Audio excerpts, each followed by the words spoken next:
A descoberta da tumba intacta de Tutancâmon foi o maior achado arqueológico da história. Rei Tut logo se tornou um nome familiar. Todos sabem sobre seus tesouros dourados, mas muito mais interessante é a história de sua trágica infância, seu extraordinário caso de amor e sua súbita e misteriosa morte. Agora, novas pistas estão revelando o homem por trás da máscara de ouro, o verdadeiro Tutancâmon. O mistério de Tutancâmon.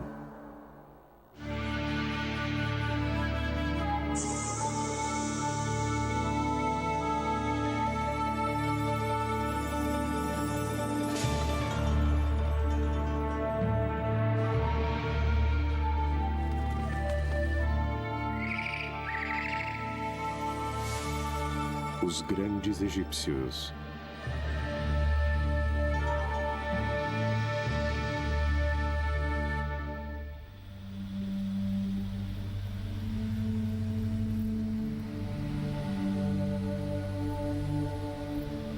Os antigos egípcios eram compulsivos quanto ao registro de sua herança. Eles escreviam tudo, sobre as batalhas, prisioneiros, oferendas feitas aos templos e, o mais importante, sobre os seus reis.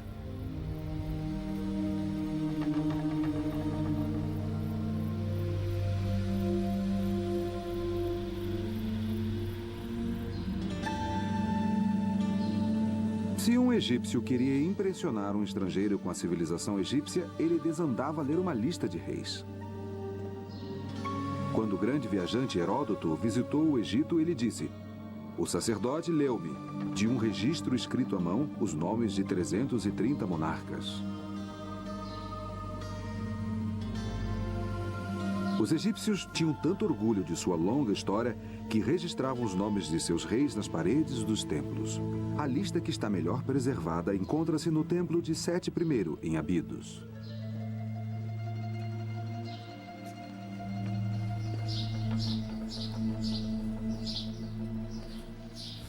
Aqui estamos no corredor dos antigos. Há 3.000 anos, um ritual religioso muito importante ocorreu aqui. Sete I, lendo os nomes de seus ancestrais, garantiu que eles receberiam alimentos no mundo por vir. Este é Sete. E este jovem com uma trança sobre a face é um príncipe chamado Ramsés, que depois ficou conhecido como Ramsés o Grande. Em sua mão, ele segura um rolo de papiro. Ele está lendo os nomes. E aqui estão os nomes dos reis. Eles vão de Menes, o fundador do Egito, ao próprio Sete. Cada nome está numa cártula. É uma moldura de corda ovalada que magicamente circunda o nome do faraó. Um pouco de proteção mágica sempre ajuda.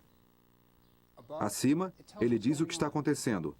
É uma oração para os mortos. Kiptah Socorro-Cyrus, o senhor da tumba, que está no templo de Sete, possa dar oferendas aos reis do Alto e Baixo Egito do Senhor das Duas Terras, Sete I. Que eles possam ter pão, cerveja, roupas, alabastro, tudo de que precisavam.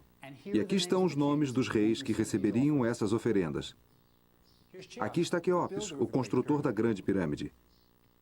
Aqui embaixo, Amenhotep III. Ele reinou durante o período de maior prosperidade do Egito. Mas há um problema aqui. O nome do rei mais conhecido do mundo está faltando. Onde está Tutancâmon?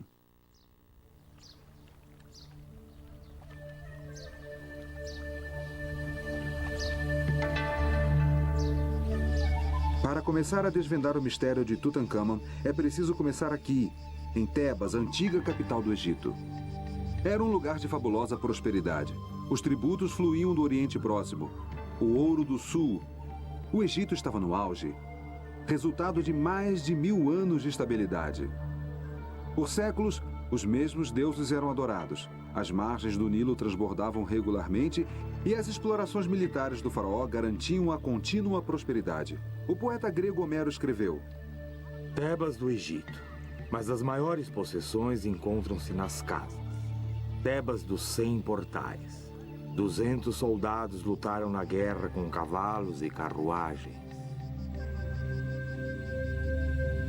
Era um lugar incrível.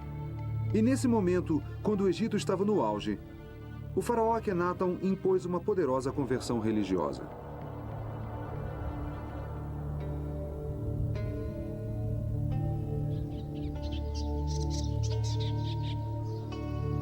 O divino e absoluto soberano do Egito tornara-se um herege.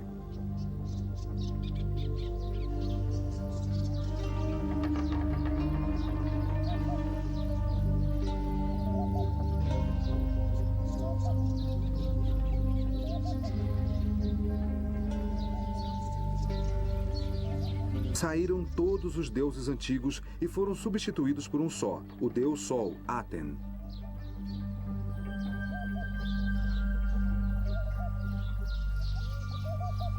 Com um pequeno séquito de seguidores, ele mudou a capital da gloriosa Tebas para um descampado desértico a 150 milhas da moderna Cairo, um local hoje chamado de Tel El Amarna. Foi aqui, durante este período único dos 3.000 anos de história do Egito, que Tutankhamon nasceu. O faraó Akhenaten começou a construção de sua nova cidade, estabelecendo marcos de fronteira para definir os seus limites. Ele proclamou que havia um só Deus, o Aten, o Deus Sol.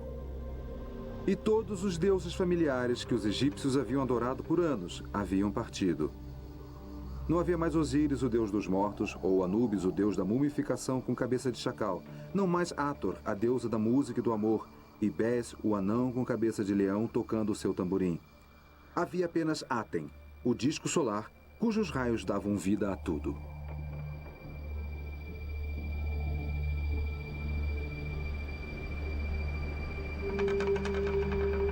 Esta era a religião dentro da qual Tutankhamon nasceu. Mas essas não eram as únicas mudanças realizadas por Akhenaton. Da noite para o dia, mudou o estilo da arte, de formal para naturalista. Onde antes o faraó era retratado musculoso e vigoroso, Akhenaton era mostrado grotesco e deformado.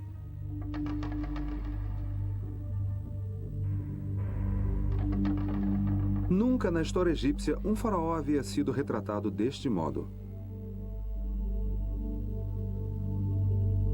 Suas estátuas mostravam um rosto alongado, peito inchado, pernas abauladas e braços raquíticos.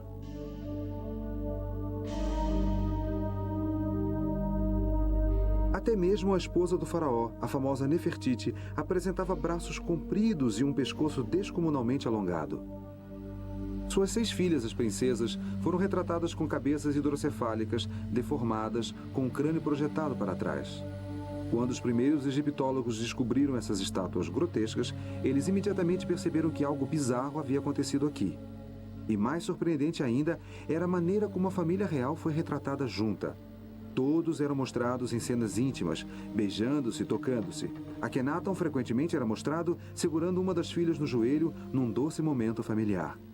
Desde o início da civilização egípcia, nenhuma família real havia sido retratada dessa maneira. Séculos de tradições simplesmente tinham desaparecido. Akhenaton também mudou o sistema político que havia sido tão bem sucedido para o Egito.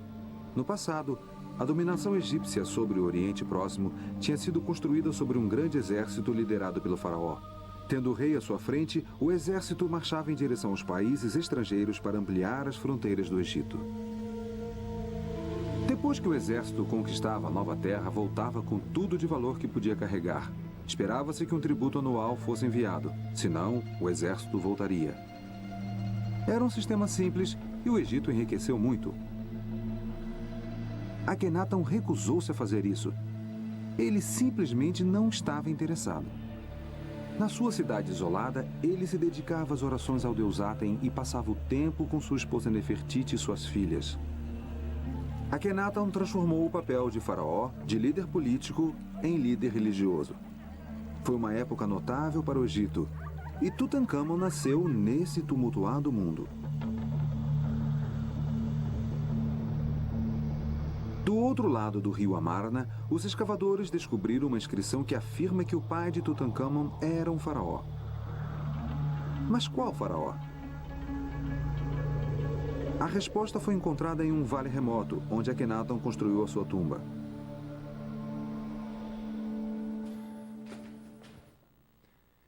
É aqui que teremos nossa primeira visão do verdadeiro Tutankhamon, o homem por trás da máscara dourada. Está nesta parede danificada. É realmente difícil de ver, mas você verá pistas que são absolutamente singulares na história egípcia.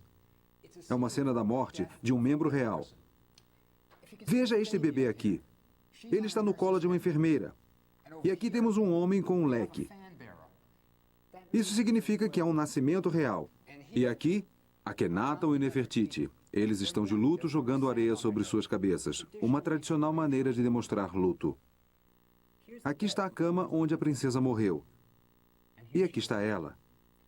A morte desta princesa permitiu que Jeffrey Martin, um dos maiores egiptólogos do mundo, fizesse uma importante descoberta.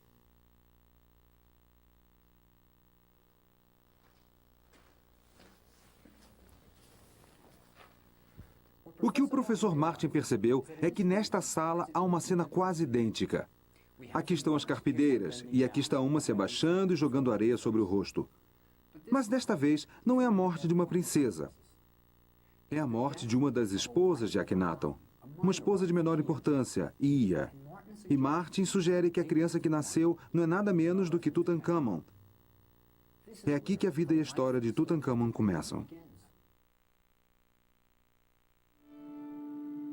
Para Tutankhamon, crescendo em uma cidade retirada, a vida deve ter sido muito agradável.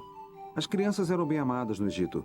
Sem dúvida alguma, Tutankhamon foi levado todos os dias ao brilhante templo para adorar Aten em uma atmosfera de tranquilidade e amor.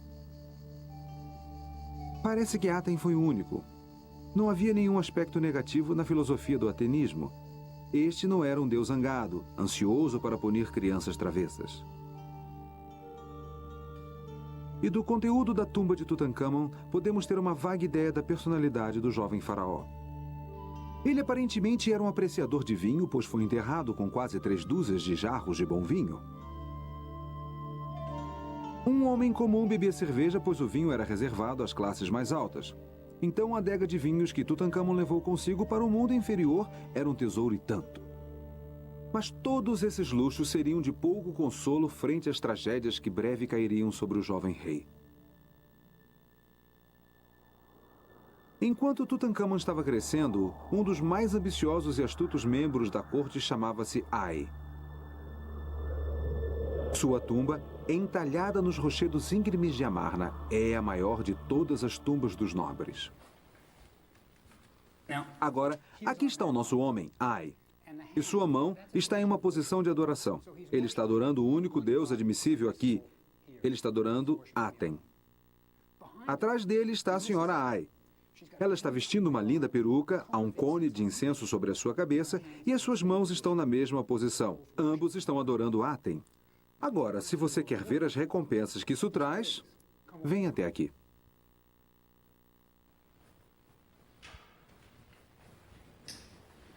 Aqui está uma cena que mostra como você era recompensado em Amarna. Aqui está Akhenaton. E atrás dele, Nefertiti. Mas bem acima dele está o Aten, o disco solar, com seus raios descendentes. E o que eles estão fazendo aqui é dar colares de ouro a Ai e a sua esposa. E o legal é que as crianças estão junto. Há 3 princesas ajudando o papai. Uma das princesas está segurando uma bandeja com colares de ouro que está passando para sua mãe. E você pode dizer exatamente quando essa parede foi entalhada, pois há 3 princesas. E Akhenaton e Nefertiti tiveram 6 filhas. Isso situa a cena bem no meio do reinado de Akhenaton.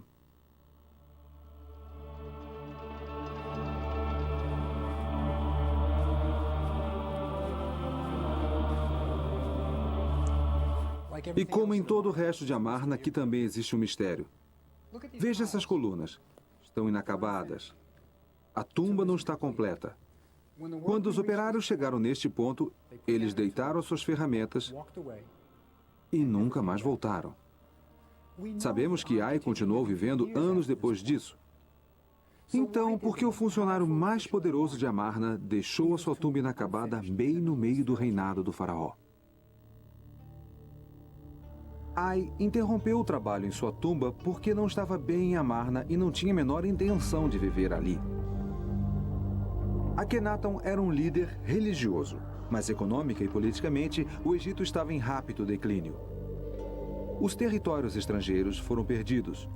Os embaixadores egípcios escreveram que não eram mais respeitados e que o exército estava abandonado. Até mesmo a nova religião não era um sucesso. O povo sentia falta de seus antigos deuses e Akhenaton e Nefertiti foram obrigados a subornar os habitantes de Amarna para que aparentassem fidelidade. No 17º ano de seu reinado, Akhenaton morreu, sob circunstâncias desconhecidas. Algum tempo antes da morte de Akhenaton, Nefertiti não é mais citada, e só podemos presumir que ela também tenha morrido.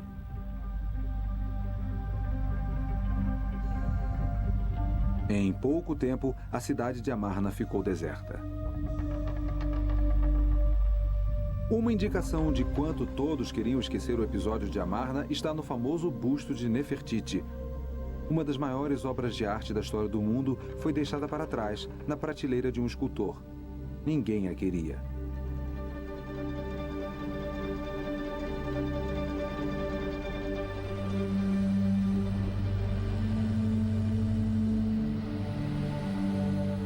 O Egito agora estava sem rei ou rainha. O pequeno Tutankhamon casou-se com sua irmã por parte de pai, Ankhesenamen, de 11 anos e meio. O jovem Tutankhamon, o único herdeiro homem, tornou-se assim faraó.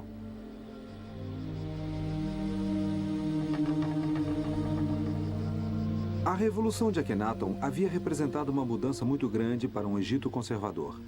Tebas, com seus 2 grandes templos, tornou-se novamente o centro religioso do país, onde milhares de sacerdotes, negligenciados durante os 17 anos da experiência de Amarna, finalmente puderam retomar os seus rituais e adorar os deuses do Antigo Egito.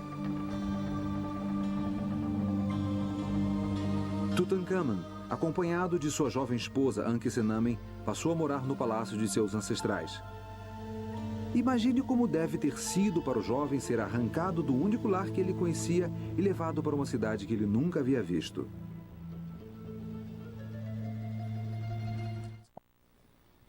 Na sala do trono, um órfão de 11 anos iniciou seu reinado como rei do Alto e Baixo Egito, senhor das 2 terras, Tutankhamon. Mas é certo que o jovem Tutankhamon não tomava as decisões de Estado. Com certeza era Ai, promovido ao papel de vizir, o maior cargo oficial da nação, que estava determinando o destino do Egito.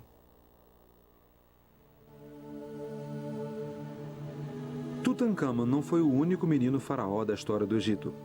Uma carta, escrita 1000 anos antes por um outro menino rei, lembra-nos que apesar de Tutankhamon ser o rei do Alto e do Baixo Egito, ele também era uma criança.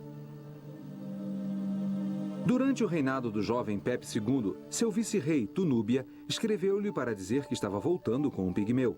Um excitado Pepe respondeu com instruções. O vice-rei ficou tão honrado ao receber esta longa carta do jovem faraó que fez com que ela fosse esculpida na parte externa de sua tumba em Assuã para que todos vissem. Venha para o palácio imediatamente. Deixe tudo e traga o pigmeu. Quando ele descer com você para o barco, que ele seja guardado por um homem forte de cada lado. Cuidado para ele não cair na água. À noite, quando ele dormir, escolha homens de sua confiança para dormir com ele na sua tenda. Inspecione-o 10 vezes por noite. A minha majestade deseja ver esse pigmeu mais do que os frutos do Sinai e de Punt. Ele pode ter sido um faraó, mas ainda assim era uma criança. Nas suas jovens vidas, Tutankhamon e sua esposa Ankhesenamen já tinham visto muitas tragédias. Eles devem ter criado laços fortes durante o devastador resultado da morte de seu pai, Akhenaton.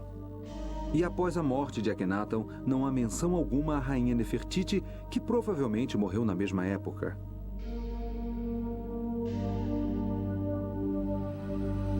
Agora eles eram órfãos, forçados a se mudar para Tebas, deixando para trás o seu lar, sua religião e até as memórias de seu amoroso pai, agora considerado um herege. Dos objetos encontrados na tumba de Tutankhamon, a impressão era de que o casal era inseparável. Uma das peças mais tocantes encontradas na tumba era um pequeno relicário de ouro que uma vez abrigou uma estátua de Tutankhamon. Cada uma das cenas do relicário mostra Ankhesenamen no papel de uma esposa amorosa e atenciosa. As vinhetas mostram o casal real em cenas de intimidade. São tocantes. Enquanto Tutankhamun caça, Ankhesenamen segura sua próxima flecha. Tutankhamun despeja um perfume nas mãos de sua noiva. Obviamente, eles são devotados um ao outro e gostam de ficar juntos.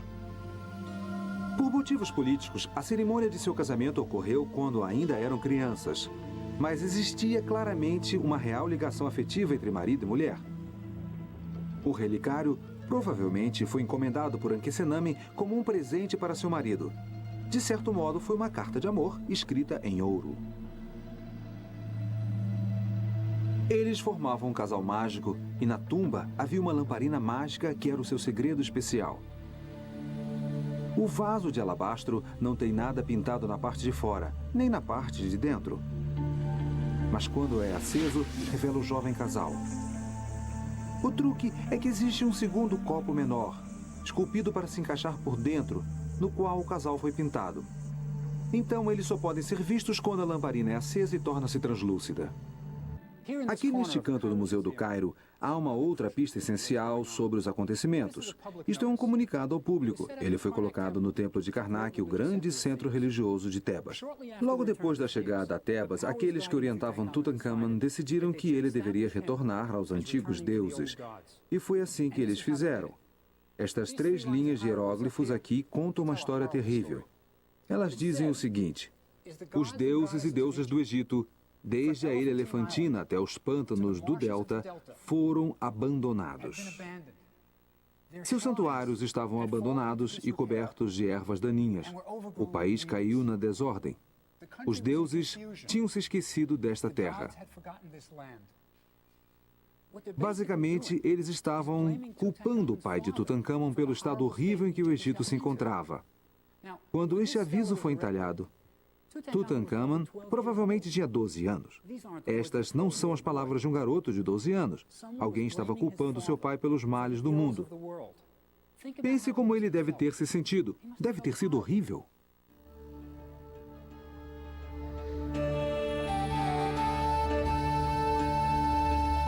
Quando Tutankhamun voltou para Tebas, uma das primeiras coisas que fez foi completar um monumento começado por seu avô, Amenhotep III. Aqui no Templo de Luxor, Amenhotep tinha construído uma colunada, mas ele morreu antes que ela fosse decorada. As cenas que Tutankhamun escolheu são do mais importante e tradicional festival em Tebas, o Festival de Apet.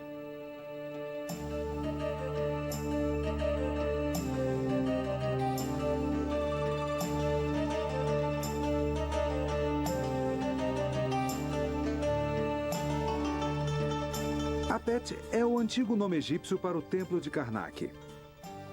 Uma vez por ano, as estátuas dos 3 deuses mais importantes de Tebas, Amon, Mut e Koshnu, eram colocadas em pequenos relicários e trazidas de Karnak para Luxor para que todos pudessem vê-las.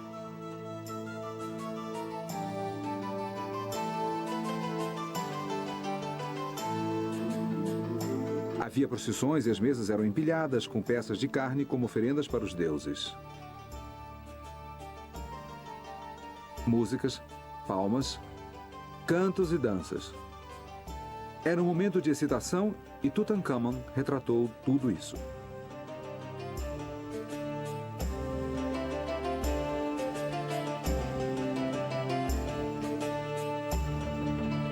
Ele também participava e ordenou que ele mesmo fosse retratado fazendo oferendas para os deuses.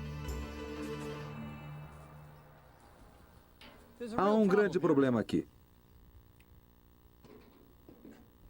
Tutankhamun decorou todas essas paredes. Seu nome deveria estar em todo lugar, mas o único lugar onde você pode encontrá-lo é aqui, nesta parte isolada do templo. Estes 3 pequenos hieróglifos representam um de seus nomes, Neb-Keperuri. Alguém se esforçou muito para eliminar qualquer traço de Tutankhamun. Tutankhamun e Ankhesenamen, sem dúvida alguma, eram muito unidos devido às tragédias que suportaram juntos. A escavação da tumba de Tutankhamun revelou ainda uma outra tragédia que partilharam juntos. Ankhesenamen havia sofrido 2 abortos. Em uma pequena câmara, fora da câmara funerária, 2 caixões em miniatura foram encontrados. Dentro deles havia 2 fetos. Howard Carter, o descobridor da tumba, desembrulhou o feto menor e percebeu que ele tinha uns 5 meses de maturidade e não mostrava sinais de ter sido mumificado. O segundo feto foi enviado para o Dr. Douglas Derry, professor de anatomia da Universidade do Cairo. Ele o desembrulhou e percebeu que era o feto de uma menina de 8 meses. Este havia sido embalsamado. Derry mencionou que ele encontrou no crânio o arame que os embalsamadores utilizavam para remover o cérebro. Os fetos, curiosamente, desapareceram nos anos 30, mas recentemente o feto maior foi redescoberto no Hospital Kasarel Ain, onde Derry o havia guardado. Quando o feto menor foi encontrado no ano passado, o Dr. Fauzi Gabala, dirigente do Departamento de Anatomia, convidou-me para examinar os 2 fetos. O que sempre me intrigou foi que na literatura antiga eles diziam que as múmias foram examinadas por Howard Carter e mais tarde por Derry, o anatomista da Universidade do Cairo. Sim. Sim. Disseram que os 2 fetos, quer dizer, Ankhesenami teve 2 abortos, esse foi o maior. E disseram que o menor não foi mumificado porque eles não viram uma incisão na parte inferior do abdômen. Mas aqui, vamos dar uma olhada. Este feto menor, infelizmente, foi muito atingido pela degeneração. Mas a resina está clara e aparentemente está na parte inferior da cavidade abdominal. Você pode ver que aqui a área não está tão enegrecida, mas a própria incisão não está aparente por causa da degeneração. E esta resina tem a mesma cor e a mesma textura e a mesma aparência do feto maior. Mas o local da incisão não está claro devido à degeneração. Está muito frágil? Sim, mas de modo diferente. Pense na habilidade dos antigos embalsamadores, trabalhando nesta menina pequenininha. Eles provavelmente tentaram remover os órgãos internos através de uma incisão abdominal. Esses caras eram incríveis. Quando você explora o crânio, descobrirá que esta é a parede do crânio e debaixo dele está a massa de linha embebida com a área enegrecida pela resina. Então deve ter sido embalsamada ou algo Ela assim. foi mumificada, com certeza. Olhando para esses 2 pequenos seres humanos, só podemos imaginar o que teria acontecido se Tutankhamun e Ankhesenamen tivessem filhos que sobrevivessem. Se tivesse um herdeiro homem, as esperanças de qualquer um que esperasse ser rei se desvaneceriam, e o curso da história egípcia teria sido mudada para sempre.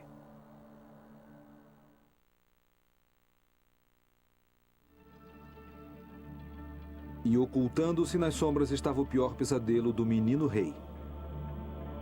Logo após Tutankhamun ter sido coroado rei, Ai tornou-se vizir do Egito, o equivalente a primeiro-ministro. Ele, indubitavelmente, tinha uma grande influência sobre Tutankhamun e sobre as suas decisões. Além de aconselhar o rei e ministrar a justiça, o vizir tinha um outro poder extremamente importante. Ele controlava o acesso ao palácio. Ninguém podia entrar ou sair sem o seu conhecimento e permissão.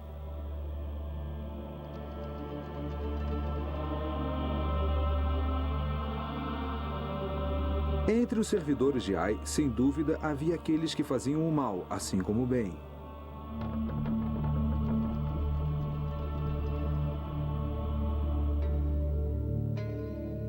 Uma das raras imagens que temos de Tutankhamun em seu papel oficial como faraó está na tumba de Oi, seu vice-rei para Núbia. Aqui podemos ver o jovem rei realizando seus deveres oficiais sozinho.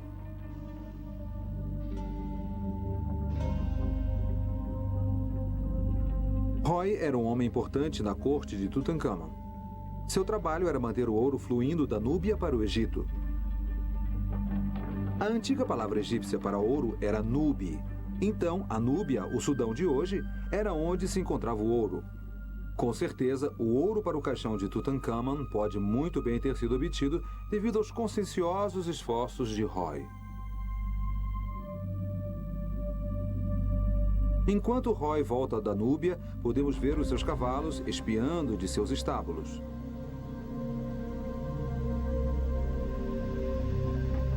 A decoração de sua tumba é dominada por núbios, trazendo seu tributo a Tutankhamun.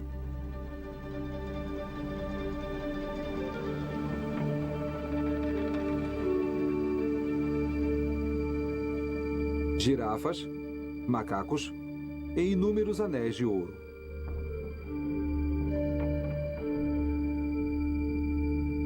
Quando Roy foi enterrado, Tutankhamun era um jovem amadurecido, capaz de pensar por si mesmo.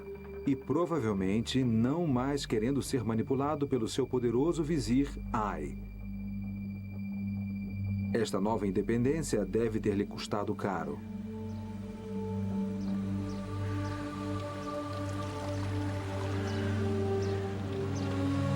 E depois, súbita e misteriosamente, com apenas 20 anos de idade, Tutankhamon morreu.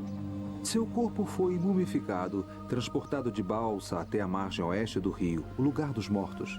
E ali ele foi enterrado com os outros faraós do Egito, no Vale dos Reis. Esta é a mais famosa tumba do mundo. Mas todos que a visitam ficam desapontados. Não é grande coisa, é? Mas ninguém esperava que Tutankhamon morresse tão jovem. Ele não teve tempo de preparar uma tumba apropriada. Mas ainda existem coisas maravilhosas dentro dela, como aqui. Tutankhamon ainda está aqui, neste sarcófago. Não é legal? Ele foi o único que deixaram em sua tumba. E aqui estão outras coisas maravilhosas, as pinturas. Se você souber como lê-las, elas lhe contarão a respeito do enterro de Tutankhamon. Levou 70 dias para mumificar o corpo, e esse foi todo o tempo que tiveram para os preparativos de sua tumba.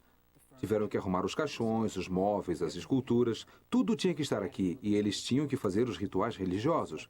Mas eles também tinham que escolher um novo rei, e isso era um problema.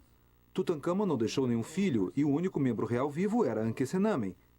Mas a parede aqui, ela mostra o dia do enterro. Aqui está a múmia de Tutankhamon. Ele está num trenó funerário. E esses 12 caras aqui, eles o estão puxando para dentro de sua tumba. E as pequenas faixas na cabeça são para o luto, e esses são os funcionários no palácio. Mas você sabe o que não está ali? Ai! Ele está aqui. Olhe com cuidado e veja o que ele está vestindo. Está vestindo uma pele de leopardo. Este é o traje de um alto sacerdote. E Ai está fazendo o papel do alto sacerdote, realizando a cerimônia da abertura da boca em Tutankhamon. Ele vai dar a ele a vida e o fôlego para o mundo do além. Mas olhe de novo, não é só isso que ele está vestindo. Nesta cabeça está a coroa de Faraó. E a cártula sobre a sua cabeça? Ela tem o nome de Ai. Ai tornou-se Faraó. Ele sucedeu Tutankhamon. E como Ai, um homem comum, tornou-se Faraó? Ankhesenamen deve ter ficado de coração partido com a súbita morte de Tutankhamon, seu jovem esposo. O seu relacionamento havia sido moldado desde crianças, partilhando o trágico resultado de Amarna. Por todo o tumulto e todas as mudanças, eles sempre tiveram um ao outro como amorosos confidentes.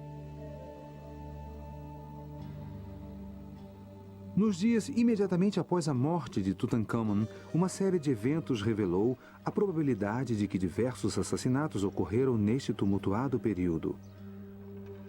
O primeiro desses eventos, um pedido de Ankhesenamen, está gravado em uma antiga lâmina encontrada nos arquivos da capital hitita de Beyserrir, na moderna Turquia. A carta de Ankhesenamen era tão notável que até mesmo o destinatário da carta, o rei Tita, não acreditou nela. Meu esposo morreu. Eu não tenho um filho, mas dizem que vós tendes muitos filhos. Se me deres um filho vosso, ele se tornaria o meu marido. Eu jamais escolheria um de meus servos e faria dele meu esposo. Tenho muitos receios. Por que Ankhesenamen estaria pedindo para que um esposo lhe fosse enviado de fora das fronteiras do Egito e logo dos hititas, um tradicional inimigo do Egito? O rei hitita recusou, achando que era algum tipo de truque. Desesperada, Ankhesenamen escreveu-lhe novamente. Por que dizeis, eles podem tentar enganar-me? Se eu tivesse um filho, escreveria para um país estrangeiro de maneira a humilhar a mim mesma e ao meu país? Vós não confiais em mim e dizeis tal coisa. Aquele que era o meu esposo morreu, e eu não tenho filhos. Devo, por acaso, tomar um de meus servos e fazê-lo meu esposo? Dizem que vós tendes muitos filhos. Dê-me um deles, e ele será o meu esposo e o rei das terras do Egito. Então o rei enviou um de seus filhos ao Egito para desposar a desesperada Ankhesenamen, mas ele nunca chegou lá. Em algum lugar, no campo aberto de uma fronteira egípcia, ele foi assassinado. Por que Ankhesenamen estava tão determinada a encontrar o marido fora das fronteiras do Egito? Em cada uma de suas cartas, ela declara que nunca irá se casar com um servente. Esta não é uma frase comum. Deve ter havido alguma ameaça específica. Quem estaria forçando Ankhesenamen a tomar um homem comum como esposo? A resposta foi encontrada mais de 3.000 anos depois, na loja de um conhecido negociante de antiguidades no Cairo. Na primavera, Percy Newberry, um egiptólogo, encontrou em uma loja um anel com 2 cártulas. Uma de Ankhesenamen e outra de Ai. Newberry imediatamente escreveu a Howard Carter sobre esta revelação. Meu caro Carter, interessará você saber que acabo de ver um anel, que tem nele a cártula de Ankhesenamen junto com o prenome do rei Ai. Isso pode ser interpretado como significando que o rei Ai casou-se com Ankhesenamen, a viúva de Tutankhamon. Era então o velho vizir Ai, o servente que Ankhesenamen tão desesperadamente tentava evitar.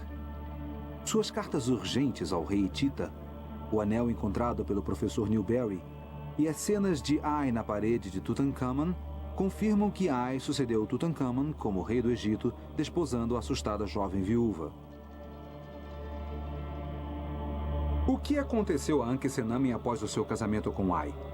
Quando o professor Newberry descobriu o anel, provando o casamento entre o ancião Ai e a jovem Ankhesenamen, de 21 anos, ele escreveu para Howard Carter.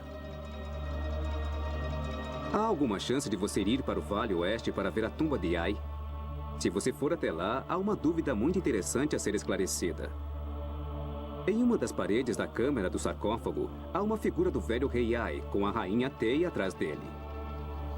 Existe algum traço de alguma figura atrás da rainha Tei? E a cártula é grande o bastante para o nome de Ankhesenamen? Se Ankhesenamen estava viva quando Ai morreu, cerca de 3 anos após o seu casamento, ela seria mostrada nas paredes de sua tumba. Então, é na tumba de Ai que precisamos procurar as pistas para o destino de Ankhesenamen.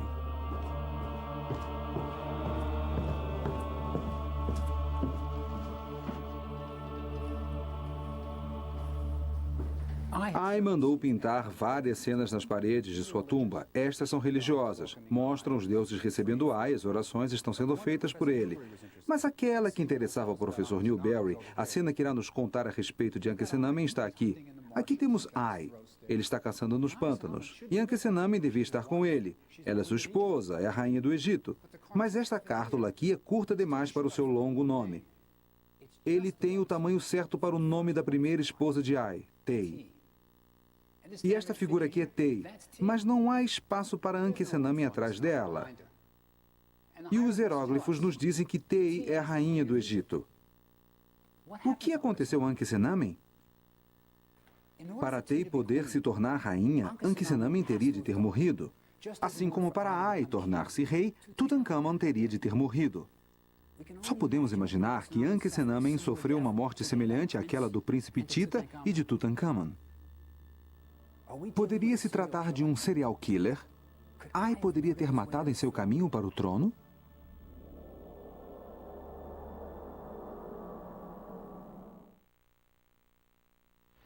Em 1968, mais uma peça na misteriosa morte de Tutankhamon se encaixou.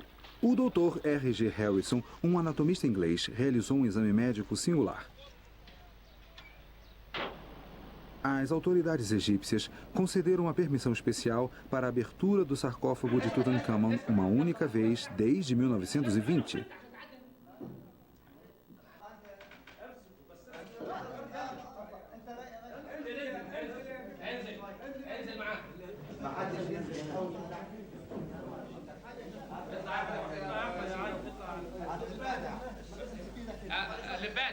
Observado por turistas impressionados, o corpo mais uma vez foi revelado.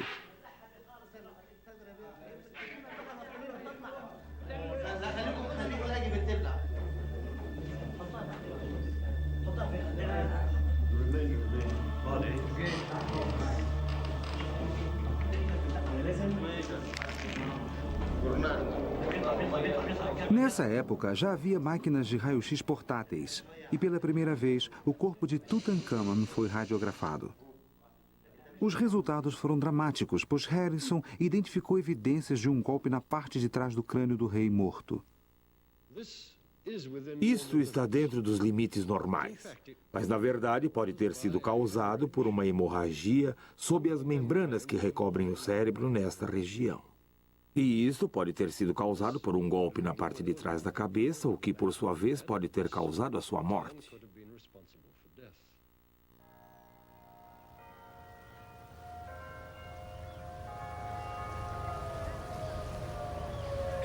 Ninguém tinha olhado para os raios-x de Tutankhamon desde que Harrison os havia estudado há mais de 30 anos. Então eu decidi conseguir uma cópia e levá-la para um conhecido radiologista da minha escola, o C.W. Post Campus da Universidade de Long Island. Aí está. Bem, a teoria que o Dr. Harrison propôs é bem interessante, porque eu acho que há uma interrupção aqui no osso occipital, na parte posterior do crânio, que pode representar uma pequena fratura. E ele então sentiu que essa área escura aqui representava o coágulo. Aham. Se for assim, e este é o outro lado do coágulo, isto sugere que o coágulo calcificou. Significaria que isso estava aí já há algum tempo, talvez diversos meses. Seria preciso estar vivo na época para obter essa calcificação. Então, se Tutankhamon recebeu um golpe na parte de trás da cabeça, ele teria sobrevivido, não morreu imediatamente. Se isso for um coágulo, como supôs... Certo. Agora, o É que... verdade, ele teria que ter Qual teria sobrevivido sido o por seu um bom estado de tempo. consciência? Ele estaria inconsciente ou... Inicialmente, ele poderia de algum modo viver, mas com certeza, com um coágulo desse tamanho na área confinada, que chamamos de fossa posterior, a parte de trás do crânio, isso causa uma grande pressão no cérebro e a área do cerebelo, certamente, estaria inconsciente por algum tempo para desenvolver a calcificação. Interessante. O que pode me dizer sobre a sua posição no momento do golpe? Em que posição ele estava quando recebeu esse golpe na parte de trás da cabeça? É um lugar normal para se receber um golpe? Não de um modo geral. Está bem próximo à base do pescoço. Aqui, temos um manequim, talvez eu possa lhe mostrar. Por favor, mostre. Agora, se ele estivesse deitado assim, o golpe teria que ser dado bem aqui, no pescoço, entre esta área e a base do crânio. Há um crânio aqui, eu vou pegar.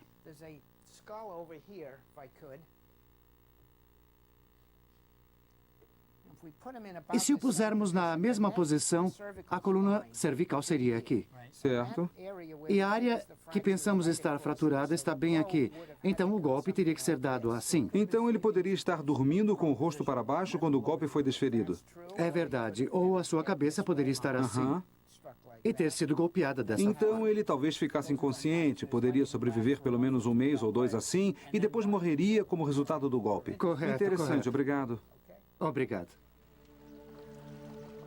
A nossa nova prova do raio-x sugere que Ai teve de fato vários meses para tramar o seu caminho para o trono. Se Ai assassinou Tutankhamon, Ankhesenamen e o príncipe Tita, por que ele não foi levado à justiça? A resposta está escrita nas paredes da tumba de Hekmarai, que registrava os deveres e poderes do vizir. ممكن نروح هنا؟ شكرا.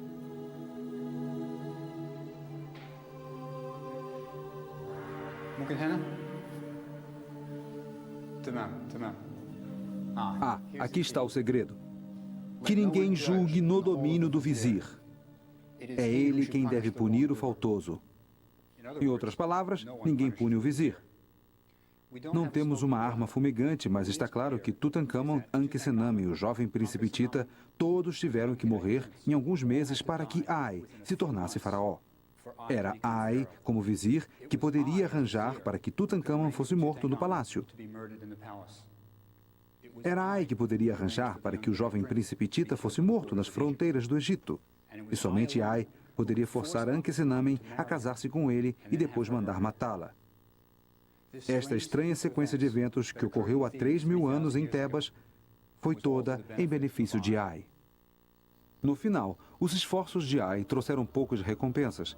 Ele morreu 3 anos após tornar-se rei. Sua tumba foi roubada, sua múmia foi destruída, seu nome foi apagado e os objetos preciosos que ele planejava levar consigo para o mundo além foram roubados. Hoje, o seu nome é desconhecido, lembrado apenas pelos egiptólogos, pois ele sucedeu Tutankhamon como faraó. Quanto a Tutankhamon, os egípcios odiaram tanto o que o seu pai fizera que sistematicamente removeram todos os traços de sua memória. É por isso que a cártula de Tutankhamon não está incluída nas paredes de Abidos, onde estão registrados os nomes de todos os reis do Egito. É por isso que o seu nome foi apagado das colunas do templo de Luxor que ele decorou. Mas apesar disso, seu nome ainda vive. Sua pequena tumba no Vale dos Mortos, logo coberta pelo cascalho do enterro de um faraó posterior, manteve-se intocada por 3.000 anos. Tutankhamon, que tanto sofreu em sua vida, descansa em sua tumba. O único faraó que ainda está enterrado no Vale dos Mortos. Somente para ele, a antiga oração egípcia tornou-se verdadeira. Que o Senhor das duas terras, o rei do Alto e do Baixo Egito, Nebiqueperuri Tutankhamon, tenha vida, saúde, prosperidade como Rai para sempre.